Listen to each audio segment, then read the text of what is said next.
Hey, we've got a guest on the line, Marcus Hicks. Is it snowing where you are right now, Marcus? It isn't snowing, but it has snowed.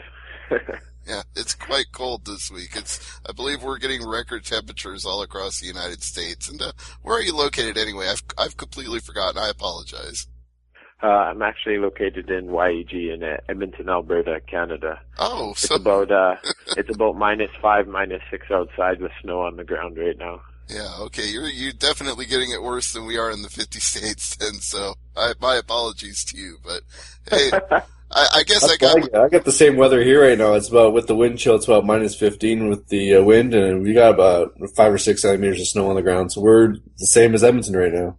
because I know originally you were scheduled for World Series fighting, and Max said we could ask you about that. So let everybody know what happened.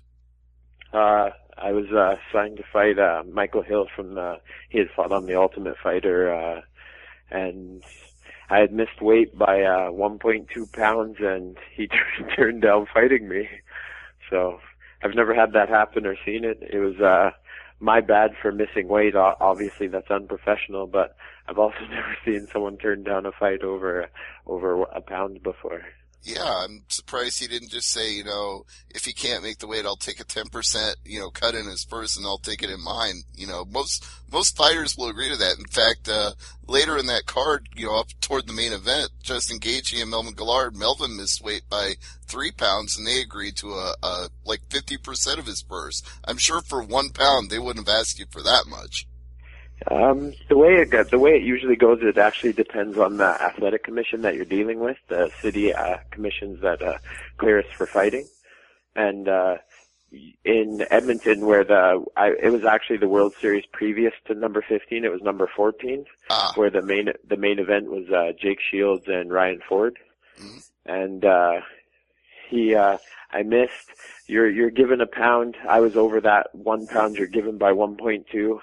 He turned it down. Normally, you're given 20 or 25% of the purse goes to the guy who made weight from the guy who missed.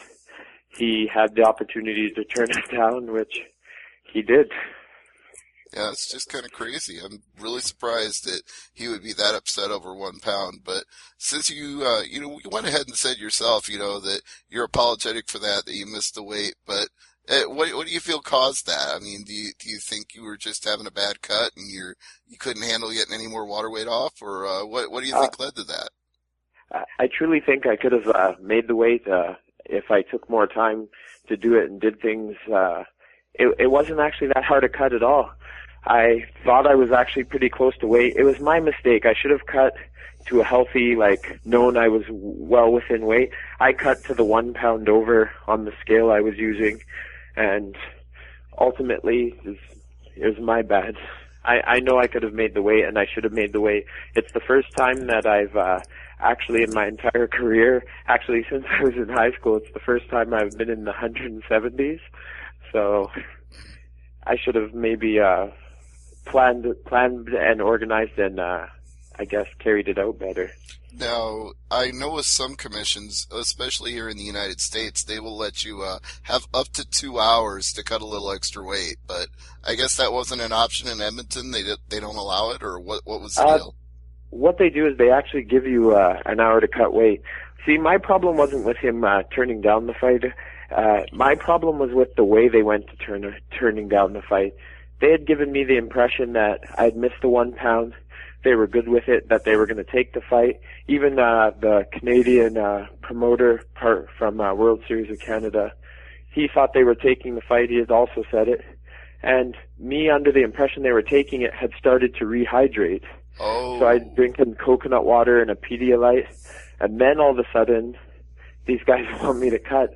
We believed that they actually waited until I started cutting so that they could use that as an excuse, knowing that I couldn't go and now cut that pound off now that I had started rehydrating. Yeah, once you start putting that water back in, there's no chance you're getting it off a second time. You were done at that point. So yeah, the whole way they went about the situation, you could tell at the weigh-ins he wanted no part of fighting me. He said that I was disrespectful because I said some mean things to him in the stare down. He gave me a little shove when we were staring each other down. I said something nice and pleasant to him, something along the lines of, have a great day tomorrow when I beat your face in. Wow. And apparently you're not supposed to say mean things to another fighter before you guys get in a cage and fight. That's pretty much the opposite of everything I've ever been told. Most fighters are usually like, yeah, I want people to get excited about this fight, so I'm going to get a little drama going when we get to the stare down. See, and that's kind of me. I love to get in a fighter's face. I love for them to know, like, I'm here to fight and put on a show and finish. All my wins are finishes. I don't like going to a decision. I'm kind of aggressive. In fact, I just finished fighting this past Friday. I fought Ryan Mahan, who was also on a 4-fight win streak like me. I ended up losing and getting caught in a submission, and it was mostly because of, I guess, being over aggressive. I feel like I should have slowed my pace and been a little calmer, but hindsight's 20/20, I guess. Yeah, you do have a lot of finishes on your record with 20 wins, and it looks like you used the rear naked choke a lot. Is that your favorite submission? I love chokes in general. If you look, I was on a 4-fight win streak before this last fight, and all 4 fights were 4 different submissions. I just love jiu-jitsu. I feel like when you fight somebody, like, take you and I as an example. If we're standing there and we both closed our eyes and started swinging, whoever lands first might get a knockout. And when guys get knocked out, they could say, oh, he got lucky, I just got caught, this or that. When you submit somebody, it isn't luck. You had to lock it in. You had to get that position, have everything fall into place and finish. You don't just get lucky submissions. So I guess that's kind of where it comes from for me. Yeah, that's very true. Hey, Peter, I've been dominating the conversation so far, so why don't you jump in with a couple of questions here? Well, let's go back to World Series of Fighting. If the roles were reversed, would you have taken the fight? Oh, 100%. Yeah. I've never turned down a fight, even when I've been offered fights. I'm kind of that guy that even when I never took MMA serious for the first few years of my career, I still wanted to fight everybody, the best guys. So I would have taken the fight. I actually offered half my purse to Hill to take the fight, and they still turned it down. He wanted no part of fighting, and maybe he got there and saw that I came in shape and he was going to get dominated. No, I saw some photos of you with some guys like Jake Shields and Gilbert Melendez. Are you going to be training with them in 2015? If the opportunity works out properly, I have a sponsor who's made it possible for me to now start going to train at higher level, world level gyms to get myself to the next level of fighting. And I spoke actually quite a bit with Gilbert Melendez about their gym and the training, and he has his own gym there in San Jose and Sacramento and Stockton. They have gyms all throughout California, and I'm hoping to train there next year, so something hopefully to look forward to. Now, being Canadian, I have to ask this question. Do you have any interest in perhaps training at TriStar? Actually, it's funny you say that because that is actually the goal right now. Is for my next fight camp will actually be at TriStar Gym in Montreal. I actually lived in Montreal when I was younger, until I was 12, and then I've had the opportunity to go back quite a bit. I have a place there in Montreal, and TriStar has, I find all the top fighters in Edmonton go there. Ryan the Real Deal Ford from Edmonton goes there. I know Spencer Jebb goes there.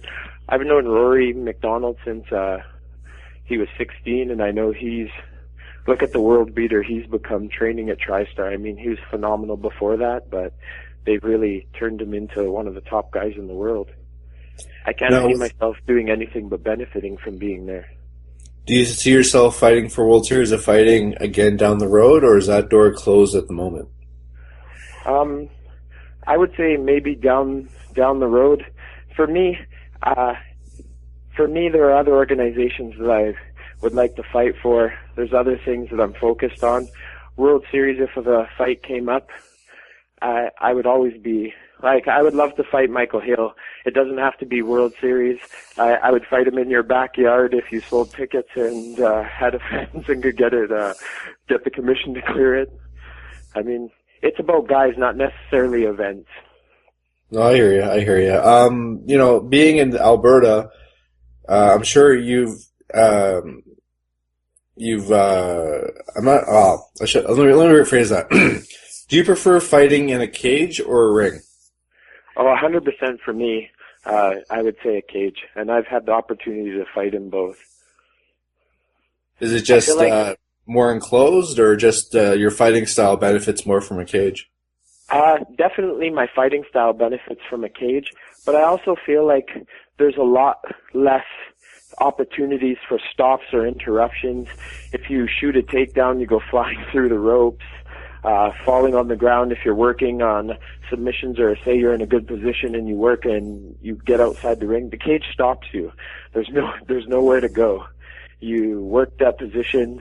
There's less chance for interruptions, but more importantly, I feel like it will let you focus on the fight and not your environment when you're in a cage. Oh, absolutely. Hey, Marcus, I see that you fought a former guest of our show, the Polish experiment, Krzysztof Szynski. What are your memories of that fight? I actually love that fight. To be honest with you, I did better than that was when I wasn't taking MMA the most serious, and I was kind of taking fights just for the fun of it, and kind of fighting with some chub on me. And I remember that I actually thought, if you want me to be honest, I actually thought he would destroy me, but I wanted to fight to see how I would do. And I did better than I thought. I mean, I actually had position. I had taken him down. I had a few things that I did, but he's also showed why he's a high-level guy and why he made it to the UFC, and he got me with his usual patented Christoph Kimura. Yeah, I saw that was the submission, although oddly enough, in the fights on your record, it doesn't list the time of the finish, so it was kind of weird. It's like he got a Kimura, but they couldn't decide when he got it, but I'm sure you remember the exact moment he did. I don't remember it exactly. I would say it was we were well into the round. I would say well after probably 3 or 4 minutes into the first round. There was a little bit of stand-up. We worked along the fence in the clinch, a little bit of action back and forth in the clinch. He attempted a takedown. I defended, and then I got a trip takedown on him. We went to the ground. He went for an armbar from the bottom. I passed and tried to do a few things, and to be honest, I made a few technical mistakes. I believe I was in a position to do well. I actually tried to crucifix him, and like I said, I brought up my far underhook, and when you do that, it gives your opponent the opportunity to get up. He got up, and it kind of went south from there. Well, it happens. Not every fight's going to work out your way, but it's not the only guy that you fought that went on to be in UFC. You fought Cyril Diabate as well. Yeah, Cyril Diabate. He was actually a very class guy. I talked to him and his guys before and after the fight, and I spoke with him a couple times since. He Muay Thai, world level Muay Thai guy, came in 6'5", and I just got the takedown. I made a mistake, and he capitalized on it. Well, it happens. But, Peter, I know there's probably a couple of fights on his record that you want to ask about. Yeah, there's one fight here that I was really interested about, and that was when you fought Caleb Starnes. Yep. And, Caleb... Sorry, go ahead. Caleb, I would actually, and could actually say, is easily the worst fight of my career. I've never had someone come out and dominate me except for Caleb in that fight. I took that fight on, I believe it was 12 days notice, and had trouble making weight.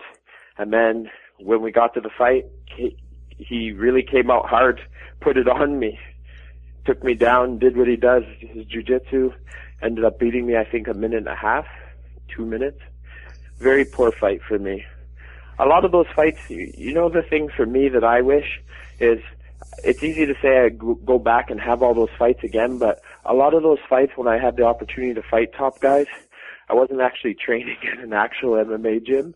I was training with my friends and training from home, and I never took it serious or paid. I feel like I didn't pay MMA the respect it deserved back then. And then after seeing a few guys get opportunities in bigger shows, Bellator, the UFC, and a couple of these guys that I'd actually trained and rolled with and felt I was better than, that's what made me decide to say, hey, let's try and take MMA serious. Let's move somewhere, train at an MMA gym. And that's what I've done for the last 2 years here in Edmonton. And since taking MMA serious, training properly at a gym, I'm 8-3, and I've dominated almost all my fights, or been in control, and for me, I now have 43 fights. I've never been knocked out, and I've only been legitimately stunned or rocked twice in fights. So I haven't taken a lot of punishment despite having so many. Now the thing is, online records are one thing. We're hearing two different records for you, but one of the sites talking about the Caleb Starnes fight, the referee listed, now this has to be a typo, is Mac Danzig from Ultimate Fighter? Yeah, Mac Danzig, he's friends with the promoters of the show, the guys who are running the show, and it was held out in BC where he's friends with Alessio and the Jason Height, and he actually ref quite a few fights on that. He actually has refed, I believe, 2 events for them. Wow. I thought that was a joke. I thought that was a joke because usually when you see online results, it's like you don't know who posted it, if they're posting the right thing.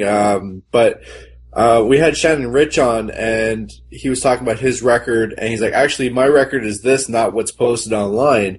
And when I see your record, I see 19-24 or 20-23. I'm not sure which one's the right record. I'm 20-23. The fight that's listed in 2003 with Chris Peak, he actually reported that on his own. We actually had an exhibition fight. It was actually a 2-rounder and whatever. And I was actually winning the fight. I was in full mount and I was completely tired and gassed. So I tapped and everyone was like, what's going on? And yeah, that was my introduction to MMA. It was, I turned pro April 22nd on 2006, which, funny enough, Mac Danzig was actually the main event on that card. Oh, well, what card was that? That was King of the Cage, Carnage in Calgary. King of the Cage in Canada used to be a bigger promotion, and they had a lot of the main and top guys in Canada, and a lot of the guys you'd see now were kind of coming up in that at the time, and that's where I'd made my actual true debut was April 2006. Yeah, that's quite the card when I'm looking at it because, like you said, Mac Danzig's in the main event, Claude Patrick, Jason Day. There's a lot of good guys on this card. That's what I mean. When I got into MMA, I had the opportunity to kind of come up and see a lot of the top guys. And when you see a lot of these guys, and some of them you've fought with or competed against, rolled with, trained with, it makes you actually finally hit a point where you go, hey, maybe I could do this if I actually trained. So now I want to go back a little bit because you mentioned before that when you first got into it, you weren't serious. But what made you want to even take a fight back when you were just taking it for the fun of it? Was it something you had just gotten into watching it growing up, or had you done some wrestling and boxing and then decided to take a try? What led you to even first do it? Oh, no, there was no combat history at all for me. I watched the UFC. I loved it. And I really had grown a small obsession with Royce Gracie and the Gracies and jiu-jitsu. I thought it was amazing that I was a nerdy kid growing up, like very, very nerdy. I thought it was amazing that such a little dude could just terrorize people so just calmly and quietly, and just, you couldn't even tell it was happening till it was almost done. And then here he is dominating, and then I start doing it with my friends and having fun. And my little sister, who was one of my best friends in the world, she used to always say to me, why don't you try that MMA stuff, that UFC stuff, you should do it. And she passed away in November 2005, and approximately, I think, two months later, 8 or 9 weeks later, I spoke with Keith Crawford, who was running King of the Cage at the time here in Canada, and I asked for the opportunity, kind of because she had always told me to try it, so I did. Well, that's great. I mean, I'm glad you were able to follow that dream she had for you. And I'm sorry that she passed away. My condolences. I know it's been a while ago now, but that, at least you paid that respect to her and were able to pursue that dream. And that's kind of what it was. I never, when I first got into MMA, I can genuinely say I never expected to go anywhere, do anything, really be serious with it. And after a while, it just, I guess, just kept going, and I kept getting all these fights. And the thing with me is, if you look at my record, I have a lot of first-round wins where basically what I would do is I would come in and I would spend all my energy and blow my load trying to finish guys in the first. And if I couldn't, when I was tired and in bad positions, I would give up. And when I got to bad positions, that sounds bad, but that's the truth. Well, you were coming out there to win or be done. Like you said, all your fights that you've won are finishes. So you're not really going to decisions out there. You're going out there to scrap. Yeah. Which would be appropriate if you ended up with Gilbert Melendez. I mean, you'd be part of the scrap pack. And they're kind of the guys that I've kind of modeled my game after. If you look at, I love my wrestling and jiu-jitsu, working them together. I've started working my stand-up a lot the last year and a half to 2 years, really trying to get it to a level where not just to use it to set up takedowns, but actually be able to have people worry and, hey, this guy has stand-up too, because there's so many fighters out there that I find they can get so high and go so far, but if they're one-dimensional, that kind of puts a cap or limit on where they can go. Absolutely, yeah. The guys that succeed the most are the ones that are skilled in every area. Their stand-up striking, their ground game, their takedown defense, their Muay Thai. You got to roll it all together. That's why it's mixed martial arts. That's why it's not kickboxing. And that's why I feel like Gilbert Melendez is so successful, and that's why I truly believe he's going to beat Anthony Pettis for the world title, is I feel like he has so much to his game, and it's so well-rounded that he can just pretty much instill his game plan and instill his will on Pettis. Well, I'm sure he's hoping that he'll instill his will in the fight more than on the Ultimate Fighter, because in this season things have not gone his way. But the one thing you also have to watch for is there's been a lot of instances where guys didn't do well coaching, and then in the finale did quite well. They showed that coaching wasn't their thing, that there's a reason why they're world-level fighters and champions in UFC. Absolutely. So, Peter, any more questions before we start to wrap this up? Well, I would say, certain fighters use the same entrance music time and time again. Who do you come out to when you come out for a fight? My fight I've been using for almost 2 years now is Kanye West, the song Amazing. If you listen to the words actually almost sound like they're written for fighting. There's a lot to the song, so that's kind of the one that's motivated me. And I actually used to come out to a few different songs, and I would still listen to the track Amazing in my headphones when I was coming out, so I just figured why not just always keep it. Now, you see certain fighters with no tattoos or one or two tattoos, but you have a whole sleeve going on there. What's the significance of that? My sleeve with the Tigers is, I have a little girl, she's 9 years old, Kaden Jolie, who I love you very much, baby. She actually had picked Tigers because I wanted my sleeve based on her and me. And there's two tigers on it, basically. There's the big one, and then there's one sitting on the very top on my shoulder with the sky around it.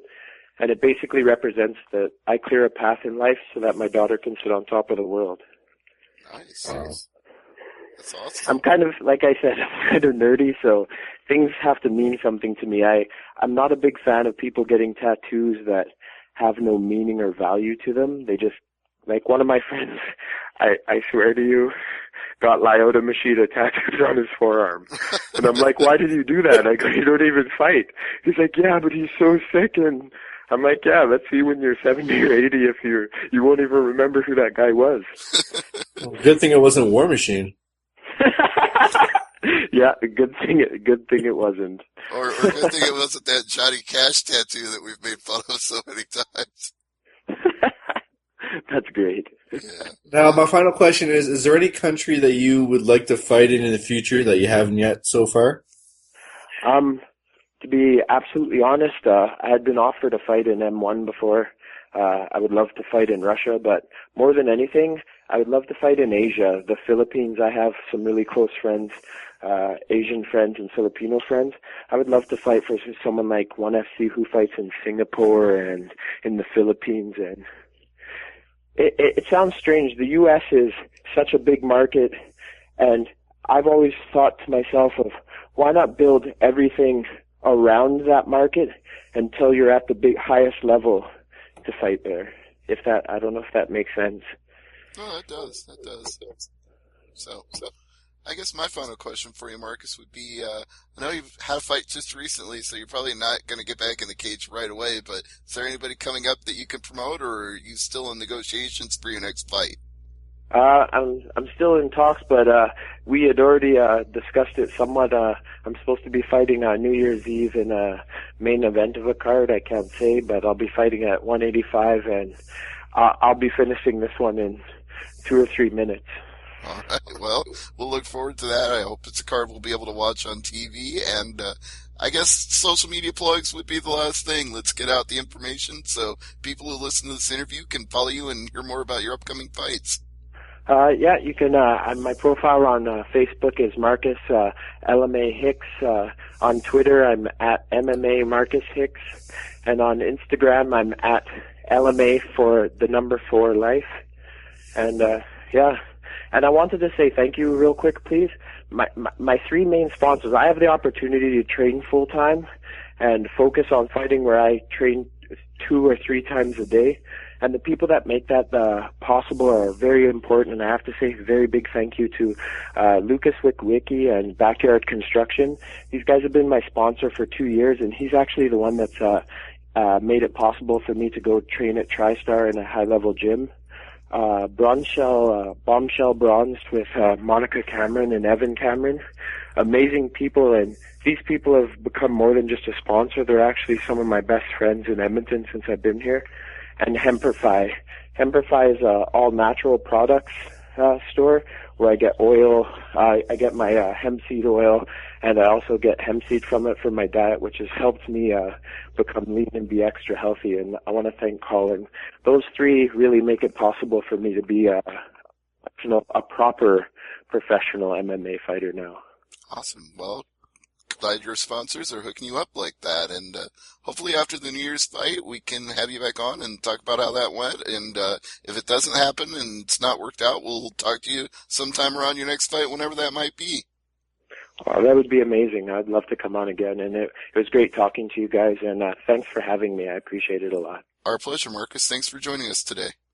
Okay, have a great day. You too. Bye-bye. Bye.